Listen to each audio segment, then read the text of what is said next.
Hi, I'm a duck named Steve. Yeah, don't give me any crap about it, my parents hated me. Anyways, welcome to my channel. I review movies, and my therapist told me this would be a good constructive outlet. For my first movie, I chose Star Wars: The Last Jedi.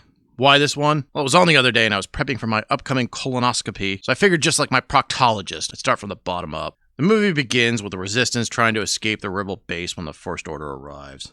You know, it's funny, I kind of like how the Rebels figure out how the First Order shows up. There's no radar, no special scanning equipment.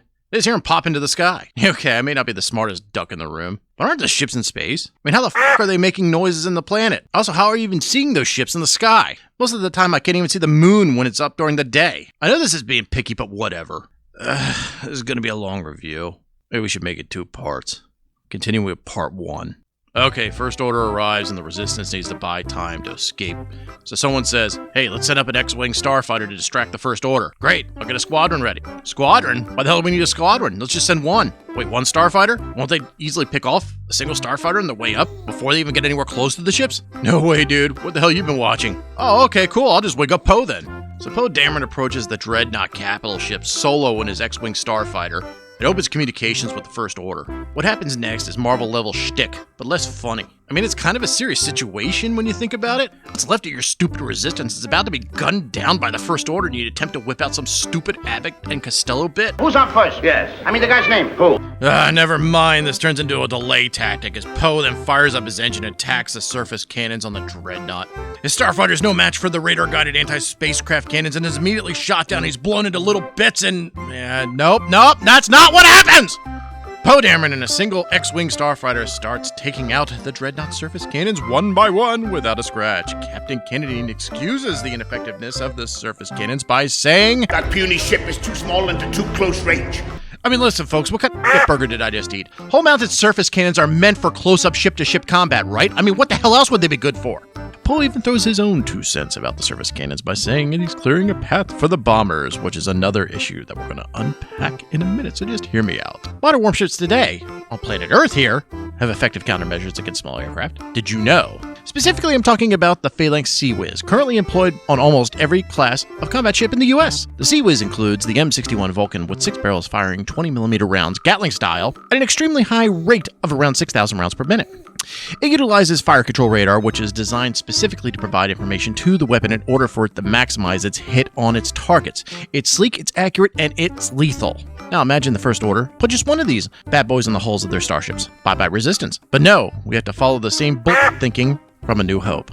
At least in that movie, the rebels were attacking the Death Star, so there's that difference. There they explain the ineffectiveness of their cannons were due to the fact that the Empire was not considering fighters as threats, and given the size of the Death Star because its size is of a frickin' moon. But remember, Luke did destroy the Death Star single-handedly in an X-Wing starfighter. So then you would hope after that original battle, some 40 years ago, some cosmic strategist would do a post-mortem and say, oh, maybe we need to improve some of our defenses. But instead, whoever looked at that previous battle said, nah, what are the chances that's going to happen in the future? Whatever. So Poe knocks out every single damn cannon the First Order bought from Space China, clearing the way for the bombers. Finally, let's get some action, right? Cue the bombers. Cue the bombers. Cue the bombers! Hold on. I think I'm watching something in slow motion. Give me a second. Hold on. No. It's half speed. It's half speed. Oh no, I smoke a crack? Come on, what am I watching? You can't be kidding me. These bombs. Look at these things. Look how slow these things are moving. Really? Is this the reason Poe had to go and destroy all the cannons the First Order bought from Space China? I get it. Slow bombers for slow cannons. Okay, it makes sense. Come on, guys. This doesn't make any sense. Listen, I understand that these bombers are bigger, and they carry a bigger payload, and that makes them less maneuverable, but it doesn't mean that they can't go fast. I mean, if you go even just something simple like Newton's second law of motion, which simply states that acceleration equals force divided by mass, so if you have more mass, you get bigger engines, and the bombers can go faster. It's not that hard. But all right, let's accept this. Let's accept the fact that these bombers are moving this slow. Fine. Then Captain Kennedy on the Dreadnought should just simply move his ship. I mean, come on, right? It's like these things are coming at him so slow. It's not that hard. Someone could just in the bridge yell, "Hide to port!" Boom, there you go. The bombers will have to chase you. And given the stupid speed of these things are moving, you could just move around the entire system and nothing will happen. They can't catch you. But no, the folks on the bridge decide, you know what, we're just going to stand here. We'll just be completely motionless. We're just going to wait for these bombers to crawl up and do their thing to us. We're not going to even acknowledge they're there. Stare at them, do nothing. It's a cheap shot, but that is how most of my relationships have gone. Thank you. Thank you, Star Wars, for bringing up a very bad memory. Where was I? All right, the stupid bombers. So the First Order has some success at destroying a few of them. Yeah, whatever, it's stupid. I'd like to say that it was their cunning, capable pilots that were able to take out those bombers. But no. It's due to the nitwit pilots flying the bombers. They flew in so tight of a formation that, sure enough, one takes a hit, and guess what? The other two go out with it. Now look, I get it. Bombers need to fly in a tight formation due to being outnumbered. But if you have a fighter screen and your ships are made out of balsa wood, you spread out. It's really that simple. And another thing, why the hell does the Dreadnought not have shields up? Every other ship seems to have shields except the Dreadnought. And don't give me this crap that they were diverting power for the autocannons. I mean, if you got a bomber halfway up your skirt and you think now would be a good time to divert power? I mean, I know this movie needs to happen because the plot is so oh my God, was it only 10 minutes into this dumpster fire? Okay, so one stupid bomber survives. It approaches the Dreadnought's one spot that people go, hey, you know what? Let's make this spot as obvious as possible. I mean, if you have a weakness on your ship, wouldn't you do something to cover it up? First Order's like, I see nothing wrong with this. Plus, we have our surface cannons to protect us, so it won't be an issue. Well, the bomber found your sweet spot. Some theatrics ensue, but the bombs ultimately drop and fall to their target. Wait, did I just say fall? Okay, I'm assuming that these are some sort of magnetized bombs, because how the f*** would they fall in zero gravity? Anyways, the Dreadnought goes boom boom and the stupid rebels escape. And the next scene, we see Finn waking up in his own ball sweat, and he just kind of walks around like he's an idiot, and it's their attempt to infuse more slapstick comedy. Come on! Finn was a major character in The Force Awakens, and the first shot you have of him is to put him in some sort of douche canoe? Kiss my film. Fine, I'll talk about the Rey and Luke interaction because there wasn't much acting. It was a f***ing embarrassment. There, done. How could you take such an iconic character that was in essence the heart and soul of the original trilogy and turn him into a whiny little jerk? He's like the guy that does my taxes. Always in a foul mood, spending 2 hours updating me on how the changes in the tax code are giving him irritable bowel syndrome. Just wah, wah, wah, wah, wah. To me, Luke comes across like a man who's worked a menial job his whole life. Every morning he wakes up, spends an hour in traffic, only to be greeted by his 4x5 cell, or cubicle as we would call it today. They swears the janitor crop dust every time he walks by. He spends the next 8 hours with the other sheep, pecking away at his computer, performing redundant tasks while knowing it's only months away until his job is outsourced to a country where labor is cheaper. The man finishes up his day by spending another hour in traffic, only to be greeted by a spouse that's bitter because she wishes she married a man that was more successful. He also knows it's only a matter of time until his wife cheats on him with someone either younger or earns a few more bucks than him. He senses the incoming divorce papers that demand half of his meager savings, all the while seeing his soon-to-be ex-wife posting pictures on social media of her new amazing life with Eduardo on the coast of Spain. The man thinks, I took everything. She got the car, the house, half my cash, my dog, even my TV. Yeah, the one I saved up for the last 2 years. It's ultra-high definition, OLED, 65 inches, 120 hertz refresh rate. I watched the big game on that! I hate that bitch. Moving on. Well, I'll keep this part short. So we finally get to see what Snow looks like, and son of a bitch, it's a CGI. He seriously looks like someone tried to adapt a character from the video game Plants vs. Zombies. Hollywood really thinks you can create something this bad and push it out to viewers without any sense of awareness that it's garbage. Regardless of whether the character is the protagonist or antagonist, the viewers need to be able to connect, and the CGI crap does none of that. Nothing else to say. Moving on. And here we go. So the Resistance drops out of hyperspace in between star systems, also known as deep space, to plan their next move, or shall we say, find a new base. The first question that comes to my mind is, why do you need to stop to find a new base? I mean, I assume your maps and charts work while in hyperspace, so just pick a new location and adjust course. Or if that isn't possible, drop out of hyperspace long enough to point your ships in the right direction and let's go! Also, the idea of dropping out of hyperspace just to have a powwow really sounds like a risky idea when you really think about it. What happens if you can't get back into hyperspace? Basically, then you're stuck to live out the rest of your life aboard a ship traveling at subluminal speeds. I'm not going to dwell on this, but it's just lazy. Trying to get back on track. So the Resistance drops out of hyperspace for no reason, except now they can search for a new base, and uh-oh! First Order shows up right behind, no, not right behind, right in front of them. First Order and Resistance ships are now bow to bow. How did they do that? The Resistance came out of hyperspace and said, we need to find a new base. Which I don't think would entail flying circles in deep space. So does this mean the First Order flew ahead of them and then double backed? I'm honestly just a little confused right now. Either way, you're majorly outgunned, so the best action is, of course, to flee. Get out of there as soon as possible, right?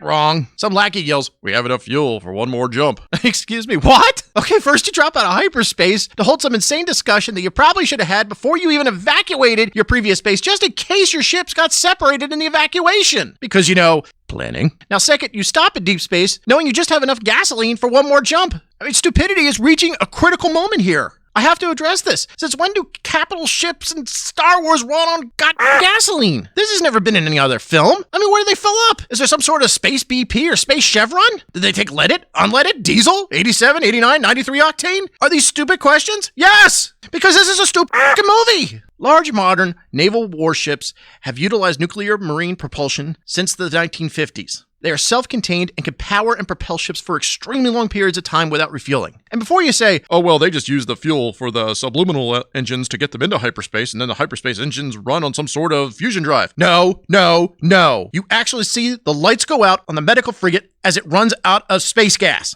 It's just stupid. So this is kind of the movie now we're dealing with here. We're looking at spaceships that are driving around with a low fuel light on. To be honest, if I wanted to just look at a low fuel light and be nervous about it, I'll just ride with my wife everywhere. All right, coming back. So the resistance ships that were being chased somehow ended up face to face with the First Order, but now must turn around while under attack because the First Order has figured out a way to track them through hyperspace, which apparently was impossible. Even though the Empire installed a tracker on the Millennium Falcon in A New Hope and found their hidden base. You know what? Never mind. So Kylo Ren goes on a shooting spree and takes out the hangar bay on the main resistance carrier, and you know what? For spacefaring galaxy creatures, why is it they tend to put down the effectiveness of fighters? Yet it seems like fighters pretty much are the deciding factor in just about every engagement. Again, food for thought. Anyways, Kylo Ren then wusses out on killing his mother, which I do find convenient that Kylo Ren's wingmen are snuffed out before he can return back to his home ship, where they would probably complain and basically say how he was a coward. The Resistance somehow manages to pull ahead of the First Order because their ships are lighter and can accelerate faster at subliminal speeds. You know what? Okay, that makes sense. But somehow, being a further distance away reduces the effectiveness of the First Order weapons, which I guess is that whole close-up laser thing versus being far away. No, stop, I didn't just see that. No. The First Order is arcing its shots at the Resistance. What in the unholy hell is this? Why the f*** would you have to arc your laser shots in space? I mean, there's no gravity. Well, okay, minimal gravity. There's no reference to them actually being in any sort of gravity well, be it a planetary system or a black hole, blah, blah, blah, blah. They are arcing their shots. We saw this with the stupid bombs at the beginning of the movie, and now we have this. Basically, the First Order has just used space mortars because of some unforeseen gravitational pull, probably from director Rian Johnson's enormous head creating its own gravity. And why aren't the Resistance ships able to accelerate further? They are faster and lighter, so they should continue to put more distance between them and the First Order. It's like the Resistance said, "This is good enough. Let's take our foot off the space pedal just to save some space gas." I hate you, movie. We then jump back to Luke having a senior moment on the Millennium Falcon, and the old box R2 powers up and pulls the nostalgia card. So just like that, Luke changes his mind and decides he's going to train Rey. Not the fact that his former apprentice killed one of his best friends and brother-in-law. Not the fact that the First Order, and by that, the dark side, is threatening evil across the galaxy. And not by the fact that a young person, full of hope, just like him 40 years ago, shows up with Chewbacca, begging for help. Nah, none of that. Just a stupid pre-recorded message that got him excited long time ago. Back to space mortars. Leia is unconscious, but is in the process of being defrosted. So now it's a good time to figure out who's in charge. I like how they say it's obvious who's in charge, but at the same time, it's almost like an unveiling. Out pops Laura Dern as Vice Admiral Holdo. You remember her? She was in Jurassic Park. I'm not knocking her. Just really, she hasn't done a whole lot since Jurassic Park. It's as if Carrie Fisher said to Rian Johnson, "Hey, while I'm out of commission in the Easy Bake Oven, can you make sure that whoever takes command has had less acting gig than me in the last 25 years? Again, out pops Vice Admiral Holdo with pink hair, and I guess she was interrupted on her way to the opera or a musical or something. What is she wearing? And I'm being serious. She's a freaking admiral. Have some respect for the rank. Admiral Akbar wore a uniform, and everyone remembers him from Return of the Jedi. By the way, you, Rian Johnson. We all loved Admiral Akbar, and for you to just space him in basically the opening scene of the movie is a move. All right, back to Holdo. Again, this is not a male versus female argument, so don't start any of that crap. It's just bad directing / costume design. You want us to respect a character in command, male or female or whatever. Wear something that resembles what a person would wear were they in command and had just been in battle. I know the Admiral wants to wear what the Admiral wants to wear, but I think we could all agree that dressing like you were about to describe the dinner special as an intensely flavored and juicy lamb shank that was slow cooked for 6 hours with fresh sage and rosemary and then flash seared to give it that extra caramelization while paired with the creamy mashed potatoes and char-grilled crispy asparagus topped with tangy golden brown glaze. So Holdo gives a speech that really doesn't say anything. I mean, it doesn't. She says something to the effect of, "We are the spark that must survive." Okay. How? You are hilariously outgunned, outnumbered, and you're running out of space gas. which is still stupid. A good commander would offer some reassurance that a plan is in the works, while at the same time not discounting that their situation is dire and that they must endure if they want a chance at survival. She just says, our mission is to survive. Go to your stations. So basically, she's saying, find a way to survive. So every man, woman for themselves? Are you condoning mutiny? So when Poe goes up and asks Admiral Holdo for the plan, she says, stick to your post and follow her orders. And her orders were to survive at all costs. So she's telling him to commit mutiny, right? This is a very strange leadership style, but a damn good lamb shank. You know what? I'm going to go get dessert, so let's wrap it up here. I'll pick it up with part 2 of this wonderful gem of a movie in my next video. By the way, if it makes you happy, please subscribe. And if you didn't like the video, please subscribe because it will make me happy. Mahalo.